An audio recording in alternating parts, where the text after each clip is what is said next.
Hi everyone, I'm Jonathan. I'm the business manager here at Focus Call. So Ed, this afternoon we're talking about do's and don'ts for clients when they are doing interviews and managing processes with candidates.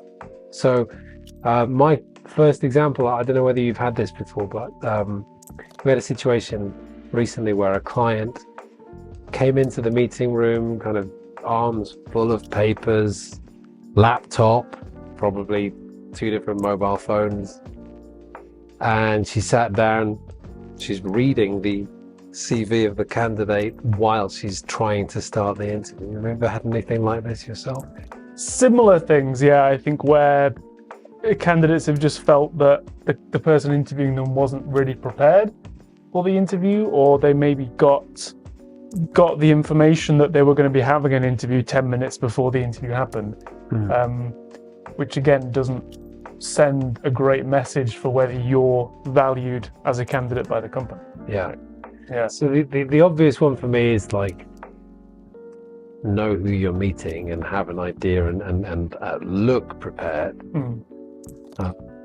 What other advice could you give to hiring teams in terms of how they could avoid that kind of thing happening in their own processes? I mean, I guess making sure there's alignment there from the beginning is important. And that comes across as well. We've spoken about it before, where a candidate will go through 3, 4, or 5 interviews, and in each one they have to give their self-introduction and go through their work history. And essentially it's the same interview, just with a different interviewer each time, which it wastes the time of both the company and the candidate, because they're not able to get the different information that they need. So each interviewer going in ready with what they want to approach this candidate about from their own perspective, whether that's HR or from a finance team, or whether that's from an executive team. And that just shows the candidate then that they're going through the process because it actually makes a difference each step. It's really easy to accomplish, really, because we've got so many tools at our disposal these days, whether it's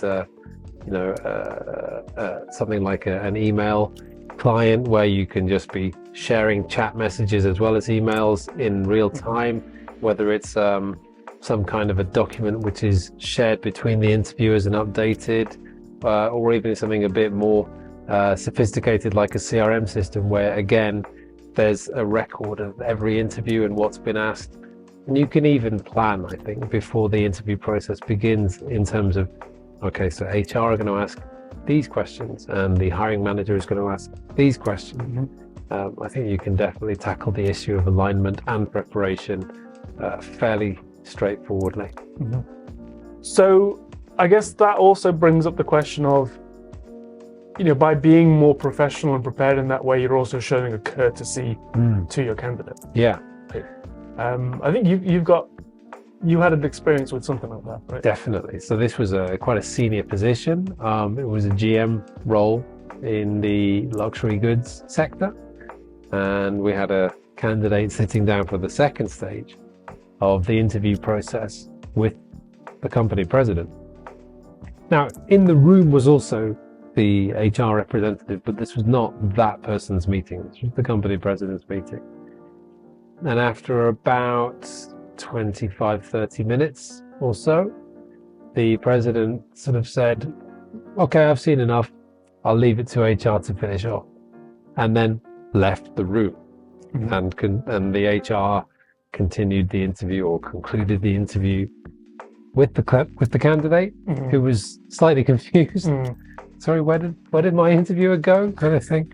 And I think for me, the takeaway there is that like you're only needing to commit another 15 or 20 minutes of your time.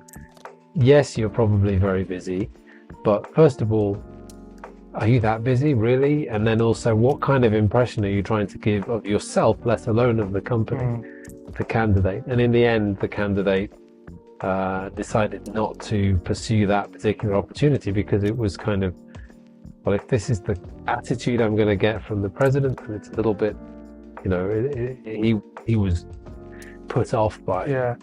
And of course, the big mistake there is that could have been turned into a positive. Right?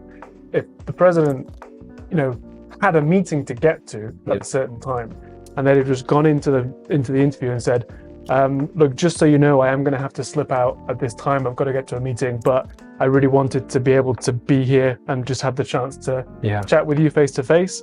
And then when it comes time, really sorry, I'm just have to slip out. I'm not being rude. I was really glad to have had the chance to chat with you. Hope everything goes well. Looking forward to catching up later.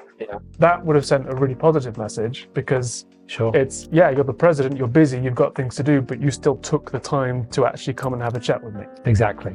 Right. Yeah. So I think that the courtesy, the professionalism side of things is really big, actually.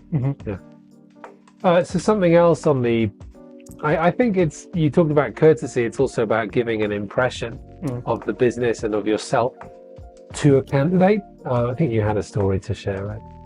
Oh yes, so we had a candidate go through a whole process of interviews without ever actually seeing the faces of the people who were interviewing her. So it even got to an offer stage, and she'd never actually physically seen anyone who worked at this company. Now, obviously, she's going through us. We're a trusted company, so there's no risk then of any kind of scam or fraud going on or anything like that. But still, it's, when you're joining a company, you want to have that connection. Yeah, it's about the human connection, definitely. And I think I likened it to, if you were interviewing candidates, you wouldn't sit in a room with the candidate with a whiteboard in front of you so they couldn't see you. So why not turn your video on for the meeting? It's or at least invite them in to the office for the final stage. And actually, your example is not the only time I've heard of that example. I've heard of it a few times, both actually with hiring clients and also with candidates. Interestingly, so it's maybe something that it's easily avoided. So maybe we should try to avoid it. Great.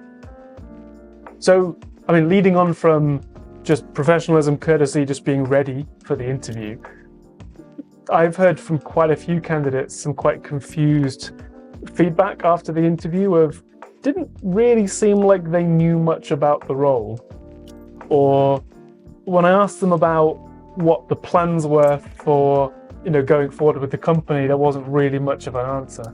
You must have experienced the same, right? Yeah, I think perhaps, so for example, the career opportunities situation, sometimes companies, there's conflicting things going on in people's heads, whether it's they don't want to get the candidate's hopes up before the candidate has even joined their company, or they don't want the candidate to be thinking too much about the next job before they've started in that job, for example. And then there are some companies where, there's a very small number of people who actually make it to, for example, a global assignment, or a more prominent leadership role. We know of companies where often specific positions are generally occupied by expats, not by local people.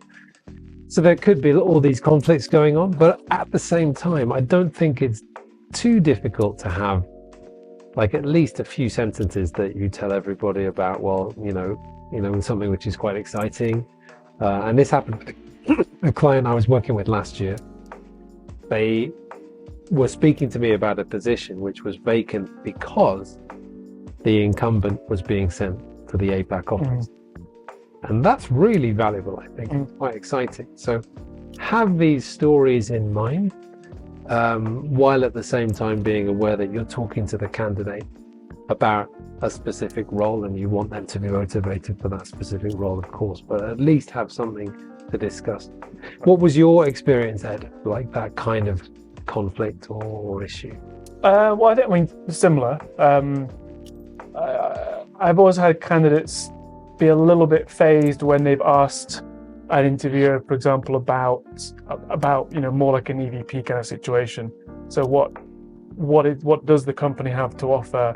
What are the routes? What do you see as being the benefit in working for a particular company? Yeah. And then not really having any kind of solid answer to it. Yeah. So it comes across to the candidate a bit like the person interviewing them isn't that invested in the company themselves. They see it as a job, not a career. Yeah. So then for the candidate, well, why should I come and be part of this? So I think it's, before you're going into an interview to interview a candidate, just as they have to prepare to speak to you, you've also got to prepare to sell this job and sell the company to the candidate. Absolutely. Because they're making their own assessments. Well, they're sat there. You're not the only person they're interviewing with that day, even maybe. And I think clients should be aware that, I mean, personally, when I'm speaking to a candidate about an interview, I quite often say, this is a great chance for you to get their feedback on the company. Exactly. Yeah. So ask them, why do you like working for this company? What can you recommend about it? And I guess the more candidates that are going into interviews with that question in mind, the more interviewers have to be ready to answer that question skillfully and fluently about exactly what they do like about their own company. Definitely. Good one. So Ed, something else that comes up often is the persona that the interviewer is trying to show the candidate about themselves. And I think you had something that you wanted to talk about on that. Oh yeah, well, I mean, it's happened a few times where I have an impression of the person doing the interviews because I've spoken to them multiple times about different roles and I've had lunch with them, and they've come across as a very laid back, very relaxed person, easygoing, and I've had the impression that you're someone I quite like to work with. And then the candidate's impression of them during the interview is they were quite distant, quite stern, a little bit uninterested. They'd probably be a bit of a hard case as a manager. So I don't really want to be working in that kind of environment. And I think it comes from a tendency, especially if you're not that used to doing interviews, if you're in your first year of doing interviews, to come across a bit school teacher-like. Yeah. So a bit more strict and a bit more direct and almost trying to make the candidate feel nervous and scared to test them. Yeah. But I think in reality, if you're looking for someone who's joining your team, you want to see them at their best. Yeah. Definitely. You want to see what they can offer. And the best way to do that is act how you would act with your team member, make them feel relaxed, give them the support to be able to get from them their best qualities and what they can do. Yeah, I agree. So you're only doing yourself a disservice by making someone scared and nervous and making them forget all the amazing things that they can do for you. Yeah, definitely. I think and the other thing, the really important thing is that this is going to turn a candidate off potentially that role.